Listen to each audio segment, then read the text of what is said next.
Thank you for joining us today. The topic today is entrepreneurship in the Muslim community. So we're very fortunate to be joined by three entrepreneurs this evening.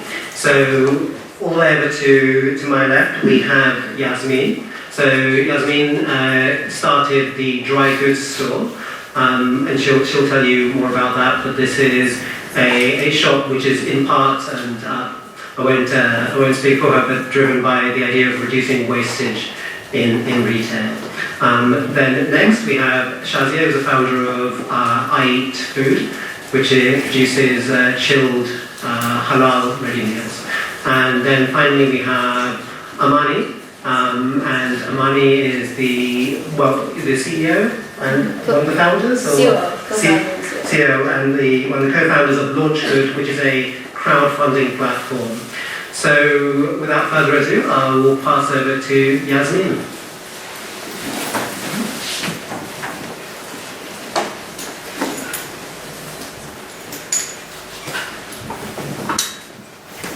Assalamualaikum everybody. Thank you for coming this evening to listen to us guys talking.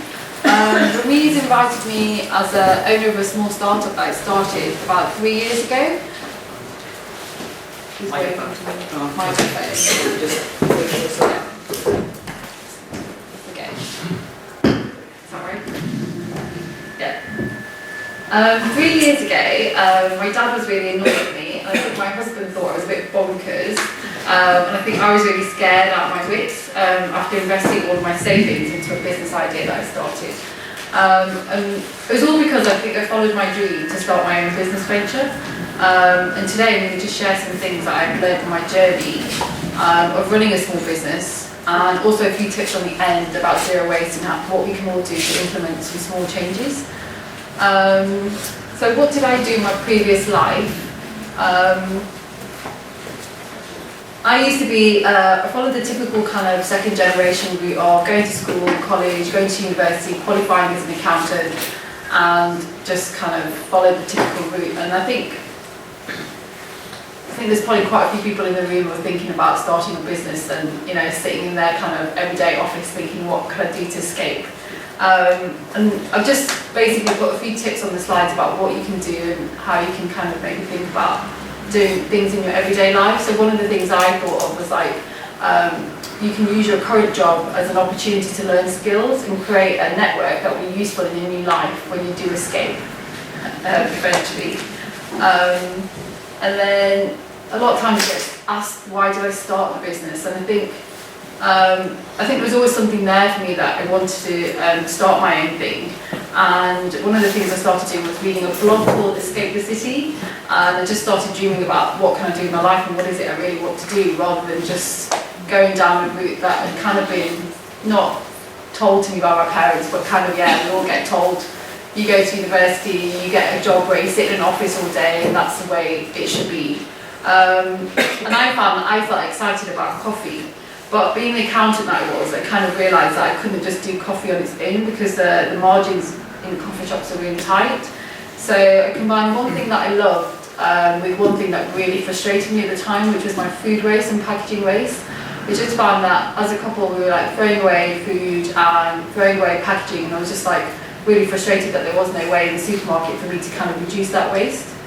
And I think in some ways, in today's time, this is the hardest thing for most of you to decide and find the thing that you feel really passionate about. And I think one of the tips I would just have is try different things, find your passion, and you really need to find something that excites you. You can't just go into anything with a mediocre attitude. It's really something that you get really, really excited by.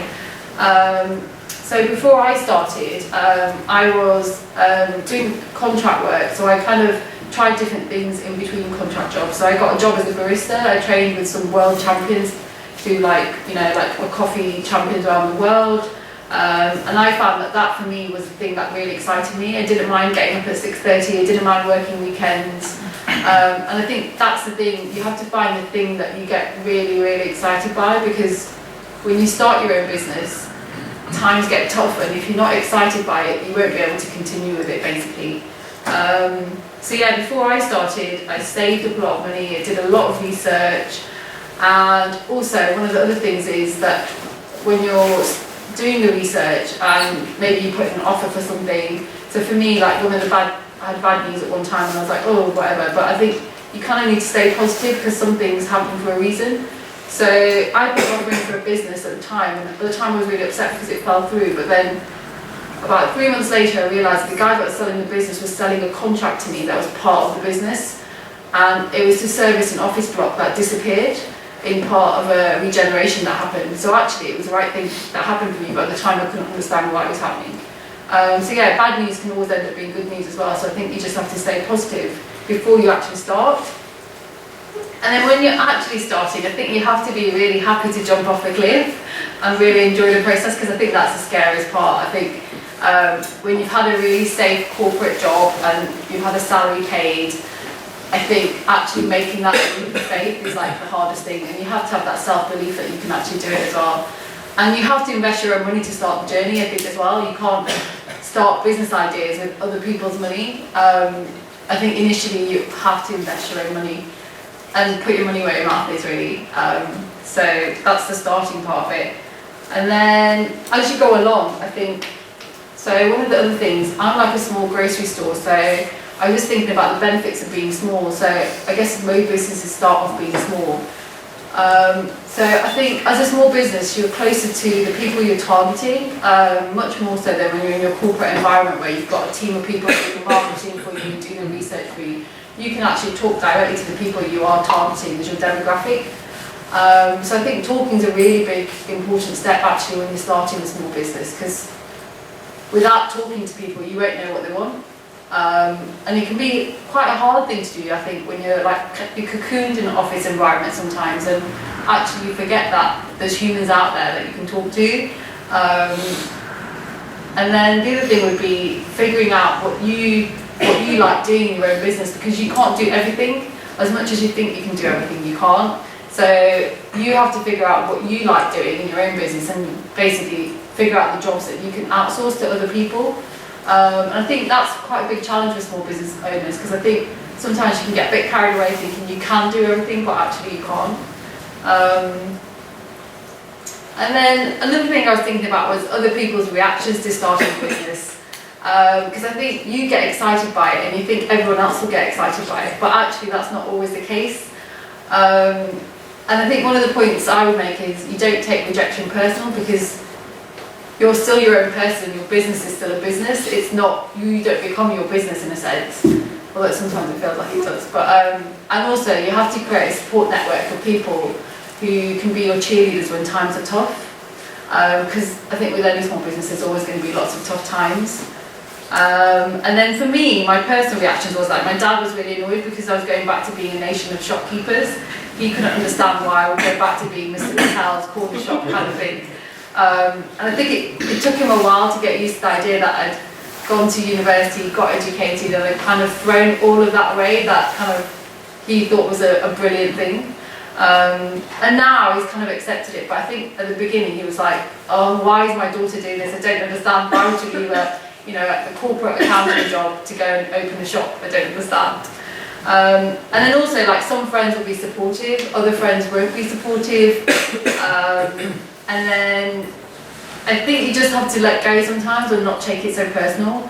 Because I think, yeah, not everyone's going to get your business idea, whatever it is. As much as you think it's amazing, some of your friends are not going to get the idea and they're not going to think it's amazing. And you always need some cheerleaders, so I think it's really important to have either a small selection of friends or other people who've started a small business, or other people who are in the industry that you want to be in. I think that's quite a key thing, because I think when times are tough, we do really need to talk to people who either are in a similar position or have already been through it, or are just happy to kind of cheer you on more than anything. And then the other thing I wanted to talk about, being an accountant obviously, was cash flow. I think as a small business you have to accept that cash flow will always be tight. And one tip I would have is, if you're opening a physical premises, have enough savings or investors who are ready to see you through the first year. I think the first year is the hardest, because mentally you have to think about so many things. And I think without like you see so many shops that open up and then just close in the space of 6 months, and I think that comes down to the fact that they haven't had enough savings or, you know, the cash flow to keep them going through the first year. So I think, yeah, that's one tip I would always say, have enough money ready to kind of see you through that first year, because, you know, cash isn't going to start pouring in straight away. As much as you think it's an amazing idea, it is hard to get that kind of cash flow situation under control. And then when I started, I think most business owners told me that it takes about 3 years, because in the first 3 years you're constantly reinvesting all of your money that you make. And as much as I was an accountant, I was like, I'm going to do it differently, I think it's true. And no matter how good you think your idea is, that is really, really true. It will take 3 years to get to a point where you feel like you've got it under control. And then success, the other thing. It's like, how do you measure success? I think one tip I would give is create success targets not based around cash in the bank, because otherwise you'll get really depressed. And then for me now, it's about, you know, the zero waste idea in the shop is, you know, I say I don't have any plastic bags. So if I think about how many plastic bags haven't gone to landfill, I think that's quite a big achievement. You know, now there's a whole 5p tax on carry bags and all the rest of it. And bags take a long time to just, you know, kind of biodegrade basically, even if they do at all actually. So for me, the fact that I don't have any plastic bags in the shop is quite an achievement. And, you know, I support lots of other small businesses in choosing the products that I choose in my shop. I know that I'm supporting other small businesses. For me, that's quite a big success. So I think, yeah, when you create your targets for your business, you have to also have some targets that are not financial. Because again, like Shazia and Trish is going to talk about it, but you know, if you base your measures on just financial, there will be times when you just get really depressed. And then one of the other things I would say is expect the unexpected. And you can't really expect the unexpected, but you just have to be happy to be on the journey. You know, I would just say enjoy the journey. I've had an amazing time in the last 3 years. Smile, take some deep breaths, and basically you're now the boss, so you can make your own rules. So yes, that's my thoughts on a small business setup. And then one of the other things that I've become really passionate about that I just wanted to quickly share with people today was food waste. So these are just some quick facts about food waste.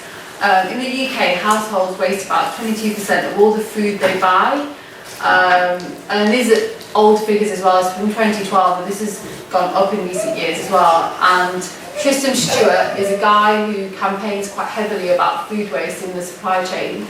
And so one of the facts that he has is we harvest 4,600 calories of food per day per person, every person on the planet, but actually only 2,000 of those calories are eaten. So that means we're wasting half of the food that we're producing in the world, which is just absolutely bonkers. And there's just an example there about French beans and Kenya's most exported vegetables. When they put it in the bags at supermarkets, basically they force the farmers to waste 30%. And in the next slide, there's just a picture of Tristram next to a pile of tangerines, basically, that are just left to rot in a pile somewhere because the farmers have been told to waste it by supermarkets because they don't want them for whatever kind of superficial reason. And he's eating one just to show it that they're still edible and they're still perfectly fine to eat. And I just had some really quick tips for people to share with everybody about what we can do to share to basically reduce our wastage. So if we just all think about refusing, reducing, reusing, recycling, then rotting. So basically, when you see those free disposables, and we're all guilty of it, where we go and we go, oh yeah, I'll just grab some extra napkins, or I'll grab some extra ketchups or whatever. Just because it's free doesn't mean that we really need it, and most of the time it ends up in the bin.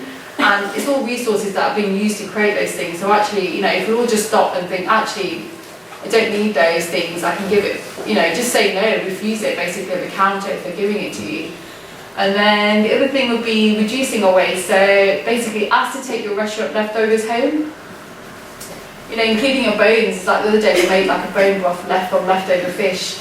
And you can do that, and it's like people feel embarrassed about taking their leftovers home because, well, I don't understand why, because you paid for it, so actually why do you need to feel embarrassed? And then, if you don't want to take it home, you can even give it to a homeless person. In central London, we come out of a restaurant and there's always somebody homeless outside asking for something. So if you don't want to take it home, you can still pack it and give it to them. And then the other thing I would say was buy loose fruit and veg, because when you buy supermarket veg that's packed in a plastic pack, basically they've made the farmers waste some of it. So if it's loose, then at least you know that it hasn't been chopped or wasted somewhere along the way. And then the other thing would be buy the fruit and veg that's a bit wonky, it tastes the same. And then the other thing was make the freezer your friend.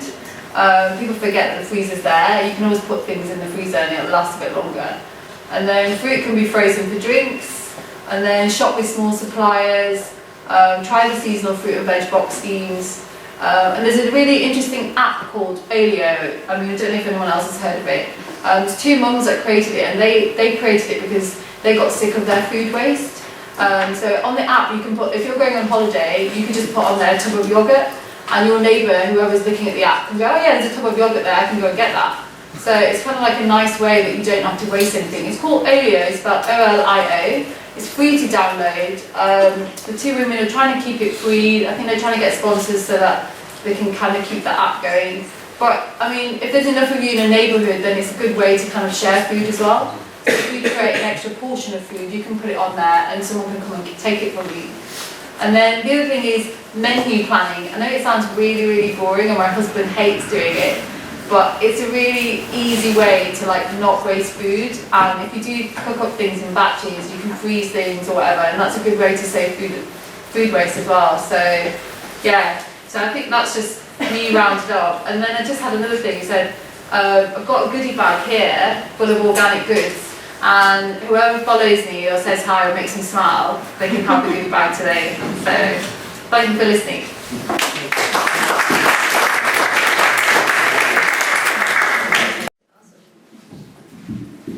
Can everybody hear me? No. Can you see me? Alright, perfect. Sorry everybody, hopefully everybody's doing good.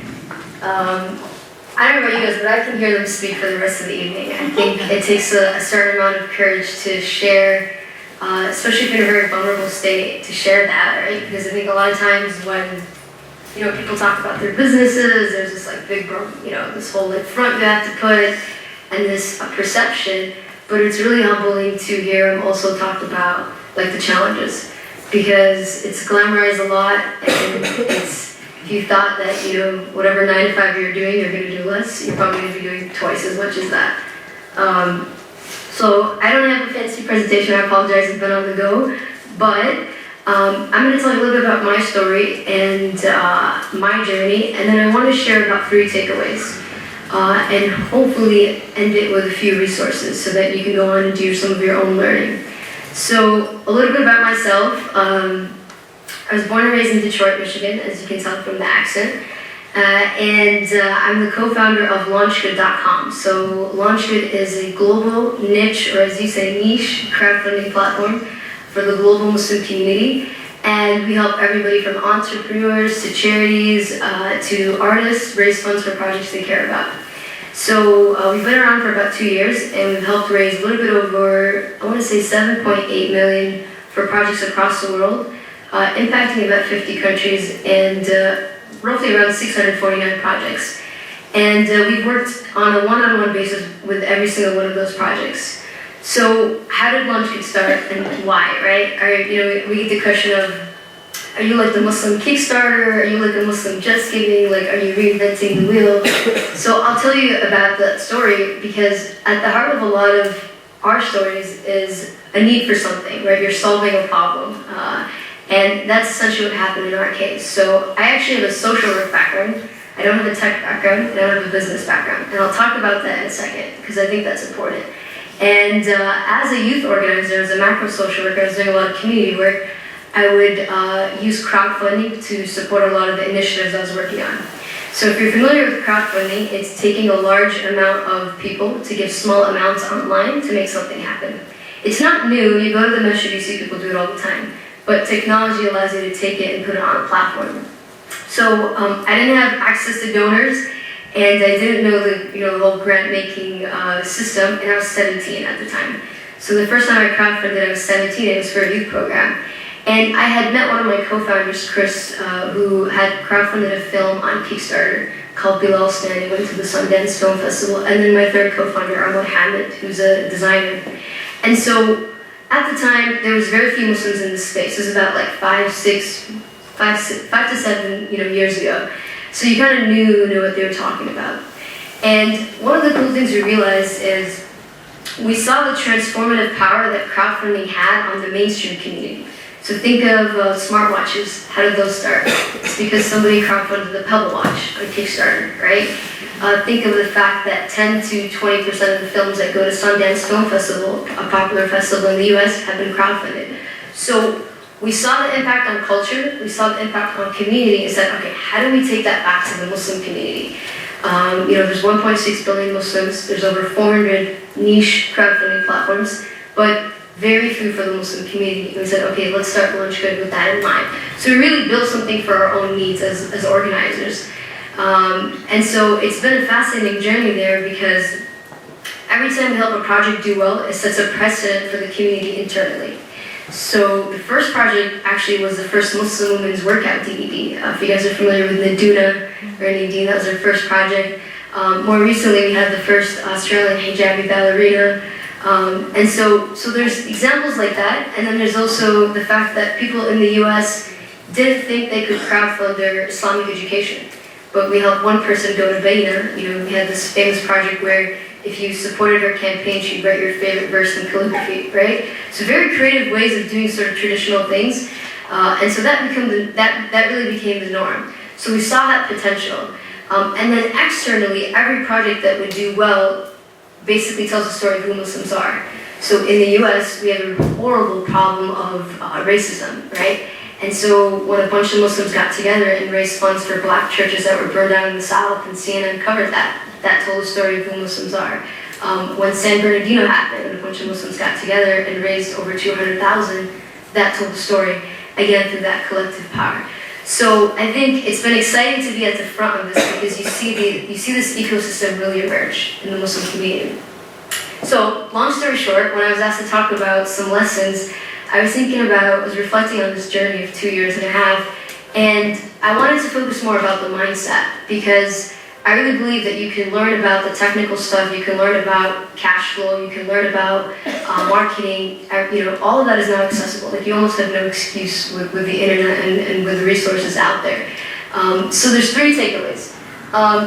Just a quick question. How many people here are thinking of one day starting their own business? Just quick raise of hands. Okay, very cool. How many people are already doing that, have their own thing going on? All right, that's awesome, that's incredible. So I think for many of us, we're like in that awkward stage where you're like, should I take the jump? Should I do it? I'm not sure, right? I know it took me a year of istikhara before I did it, but I also was trying it on the side. So it wasn't like, I'm just gonna speculate. It's like, no, you've got to think about it, you've got to do it, and you've got to double tie your camel, and also give it a try. But I think the most important thing is that if you decide to do it, you have to have a growth mindset. So what that means is, you can't say, I don't know anything about marketing, I don't know anything about fundraising, I don't know anything about like sales, so therefore I'm not going to do that, right? And if you're really passionate about what you do and what your end goal is, you're going to learn everything it's going to take about your industry, about managing people, all of that, because you have this end goal in mind, right? Like the first time I managed people, it was horrible. Like it was very bad, right? But then you learn and you grow, and I think here's the key thing. You have to sort of give yourself permission to just be bad at it in the beginning. And I think it's very hard for some of us, right? So you have to give yourself permission to do that, because believe it or not, you're gonna grow into the role. And you really will grow into it. And I know sometimes it's intimidating, like if you would have asked me 2 years ago what angel investor meant, and what's your burn rate, what's your customer acquisition, all this stuff, I was like, I don't know what you're talking about, right? But again, you grow into it, and I think that's really, really important because you sort of demystify some of that. The last point around that is, it goes back to this question of nurture, or what is it? Help me out here. Nature. Yes, nurture and nature, right? Is entrepreneurship like a born trait, or can you learn it? And I believe if something is a discipline, it can be taught. And I believe that entrepreneurship is a discipline. Like, you can learn it. It's just sort of getting into that mindset, and you have to have that growth mindset. Point two, because I want to respect our time.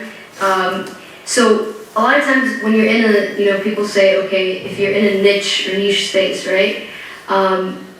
One thing to think about is there's benefit in that, because if you try to be everything for everyone, you're just going to be mediocre. So it's better to mean a lot to a few people, and they love you and they're your brand ambassadors, than to just be like, yeah, those guys, for a lot of people, right? But at the same time, that doesn't give you permission to have a really bad product. And I think we have this concept that, okay, it's halal, it's whatever, it's Muslim something, it's good, right? Like, we just take something common and we slap Muslim on it, and all right, you should support me. That's a really bad mindset, because at the heart of it, you need to have an excellent product. It doesn't matter how noble your mission is. If your product is horrible, it's horrible, right? So this concept of like ihsan, emotional excellence, is something that like we have to really drive home. So for us, it's not enough to just be a crowdfunding platform. You have to be the best crowdfunding platform out there. And you have to hold yourself accountable to that, so that you bring attention of larger mainstream platforms who are like, oh, you guys are doing something really interesting, right?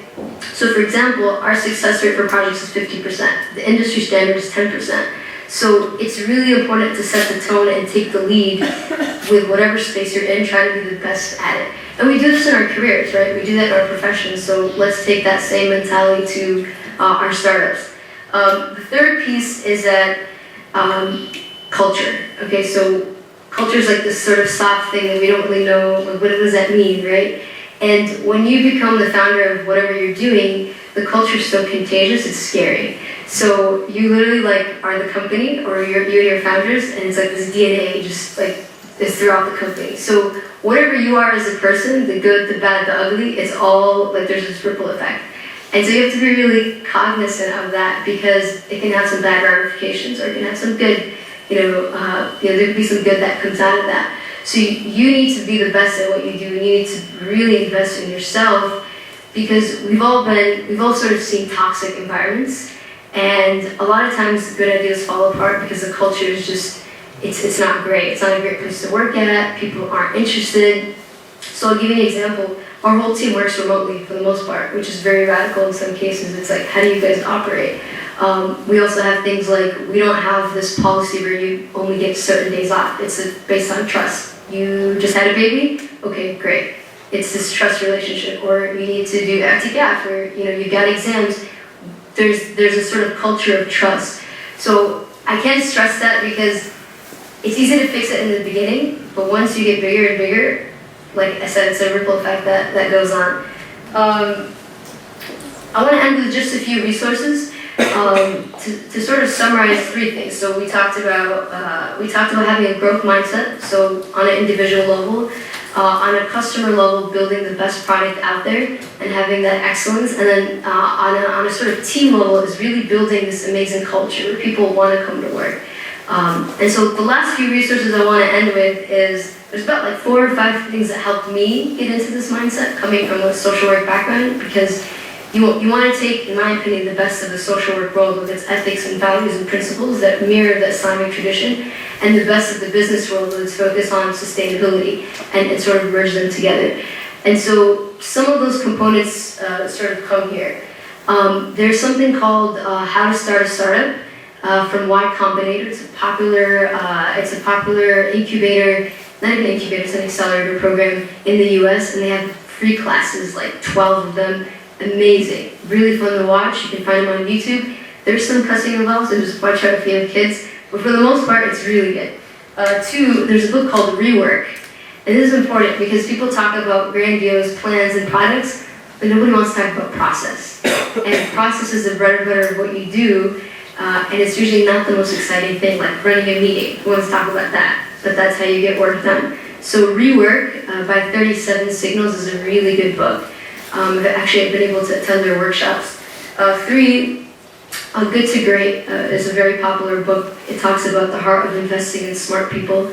And then last but not least, going back to management, which is a big piece of the process. If you're going to read one management called Break all the rules, what the world's managers do best. So break all the rules, what the world's managers do best, and they've taken research from across various industries and shared those best practices. So those are my takeaways, and hopefully there is some benefit, inshallah. Thank you.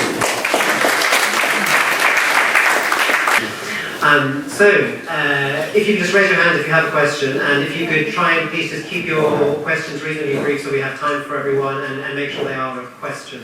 Gentleman at the back.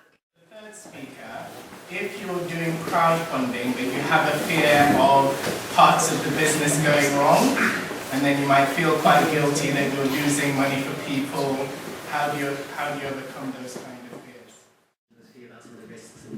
Right, and just to make sure I understand your question, so if you have a product or an idea and you want to put it out there, and the chance of it failing, but some sort of accountability that you might have to be held against because people have already signed up for this. Is that right? Yes. Okay. Sort of. You want to elaborate more, or? No, it's just I mean that you're in business, because I've done 2 startups before, Right. Where I've taken money from people, and when the market conditions changed and the business failed, but I felt responsible and I paid back over £100,000. I don't control the market, but you feel responsible, so you're a bit afraid to take. Yeah, absolutely. The risks for the entrepreneur of taking the risk. Yeah, absolutely. So it's always a tricky one. I think there's 2 ways to look at this. There's looking at it from business itself, and then there's crowdfunding as a model and how it potentially solves that.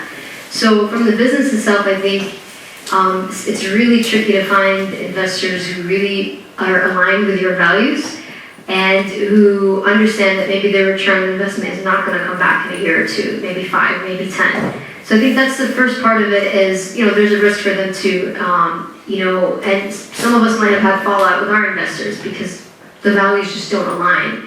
So I think it's sort of like getting married in a way, in terms of like finding the right investor who really believes in your values and is not necessarily looking for a return on investment.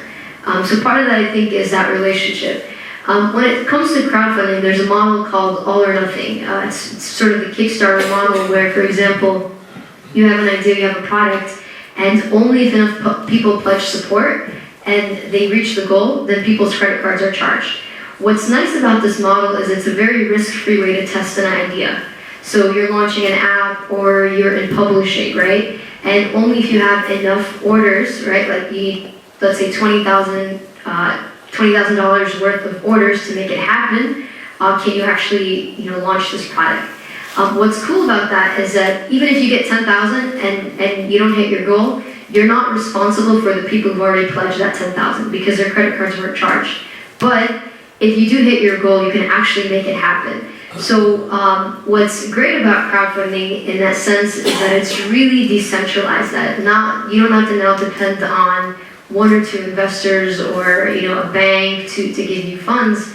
It's really now about the people and what they want, and you essentially prove the demand by the campaign doing well. So it's now kind of revolutionizing the way we look at some of these startups because they prove the concept, they prove the demand, and then they get investment afterwards because it's like, oh wow, you have 700, 800, X amount of supporters, clearly there's a demand for this, I'm going to invest in it. So that's one way to look at it in terms of risk and doing it in a risk-free way through an all or nothing model. Great, thank you. The gentleman just sitting here. Assalamu alaikum. I have actually one question for each one of you. I teach marketing, so I'm always interested in hearing from entrepreneurs and startups.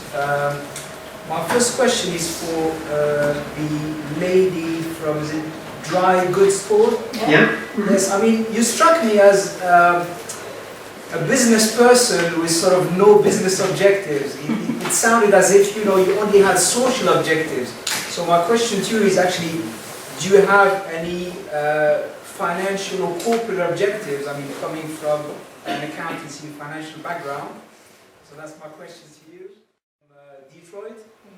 I visited Detroit actually 4 years ago. I went to Dearborn, so I know the area, and I hope the economy is picking up, because when I went there it was really, really bad.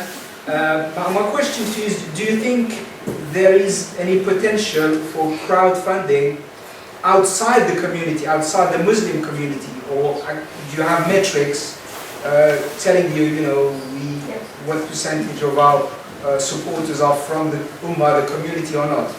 Okay, just to clarify on that question, you're asking for this particular platform, what percentage of the investors come from outside the Muslim community? Absolutely, yes. Thank you. All right, well, why don't we take those in order? So, Yasmin, would you like to go first about that question, sort of business goals, or what you're trying to get out of the business? In terms of business objectives, I did come from a finance background, and I think, yeah, you're right. I think my aims now are actually quite more social, and I think I'm more interested in educating people, and it's kind of not diverted from where I first started off with my intentions. And I think it's part of the journey. You have to be able to adapt and evolve. And I think for me now, my goal has become more about nutrition, and I'm studying nutrition now, and the organic world kind of fascinates me. And these are all things that I never thought about when I first opened the shop. So I think, yeah, you're right, the business objectives have changed from when I first opened, and now it's definitely more about the social side actually. So in terms of financially, yeah, of course I want the shop to be viable and pay my staff and pay myself and pay my overheads, which are ridiculously high obviously in central London. And I think, but yeah, I have no intentions to expand the empire or, in terms of, business objectives in terms of taking over the world. I think, yeah, my goals are very much the social side now, I think.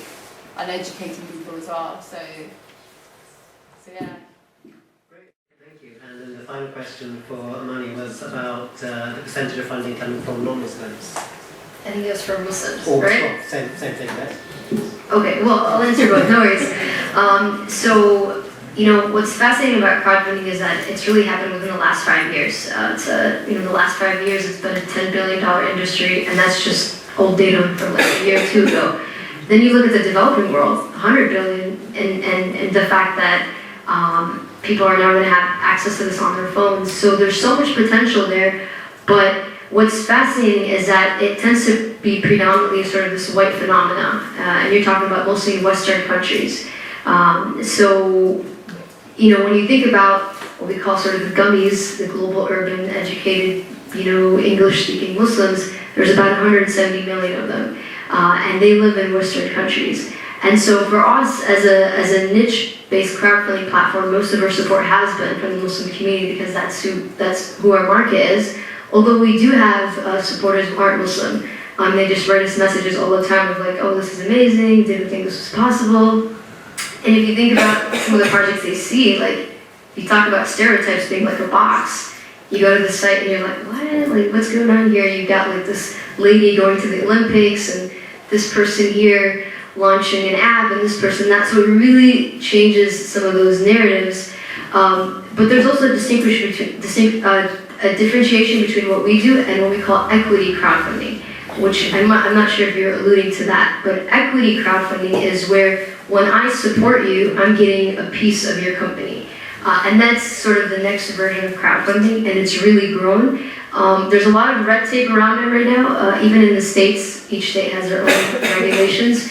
Actually there was just the launch of the Islamic Crowdfunding Alliance, and there's been a ton of sort of these platforms coming up. You can probably Google them, and you'll see that it's really picking up.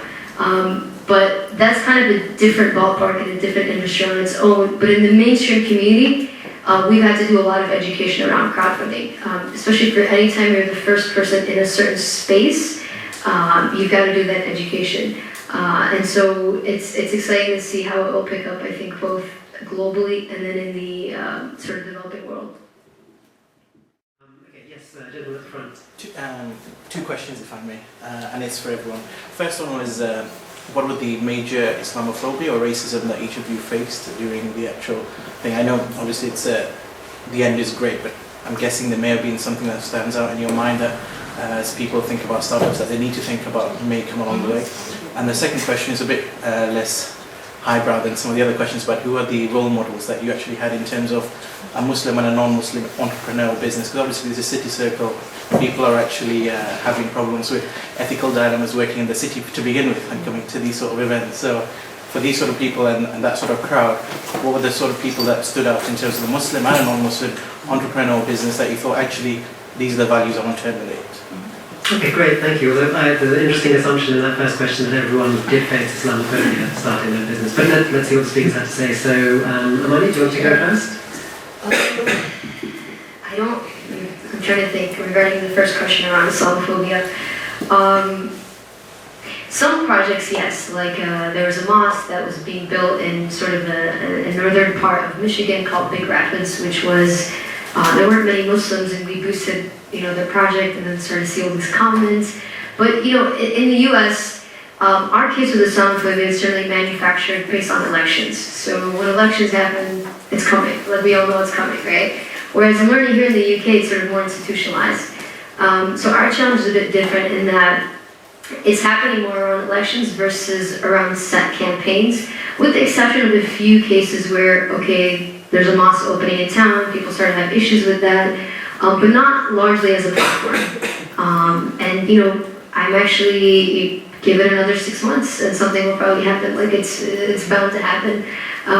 So in terms of your second question about role models, right, both in the Muslim and non-Muslim space, so I'll be very honest, it's been hard to find female entrepreneurs in this space. I just met 2 amazing ladies, we're definitely going to connect afterwards, so that's exciting because some of my mentors have been sort of not in the space, not within the Muslim community, and they've been people that I've met because of a co-working space we're in Detroit.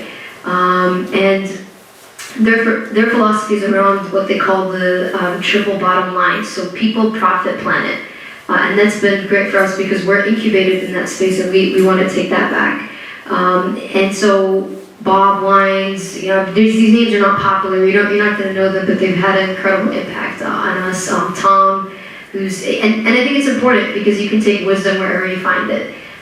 So for me, that's those 2 gentlemen.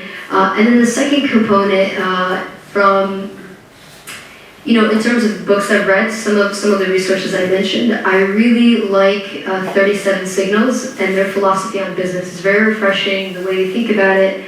It's not this like burn kind of mentality, but it's really sustainable way of looking at businesses. And so I think their philosophy is one that we're trying to embody. So, Yasmin, I think you.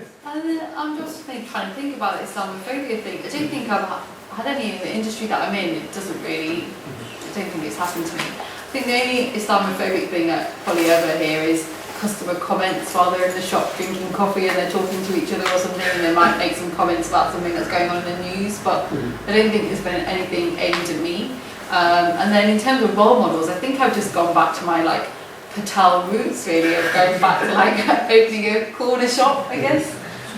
So I think role models, it's probably been in the family or people that I know have had businesses, so it's not been that scary. So I think there's no specific role models I can think of, but I do meet inspiring people all the time, and it's just part of the journey. It's you just have to surround yourself by people who are you aspire to or inspire you in some way or you look up to. So I think with any startup, you just find they call it finding your tribe.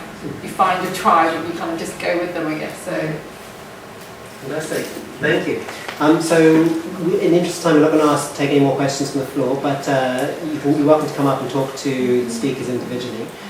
Thank you very much for attending. So can we have a round of applause for our speakers, please?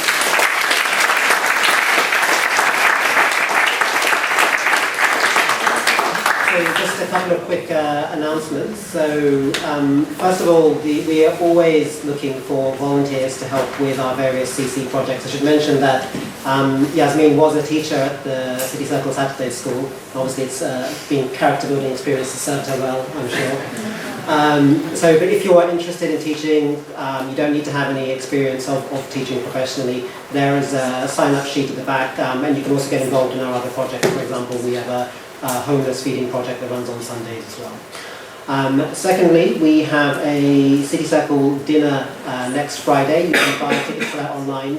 This is in support of remembering Srebrenica, and some of us from the City Circle team went out to visit Srebrenica.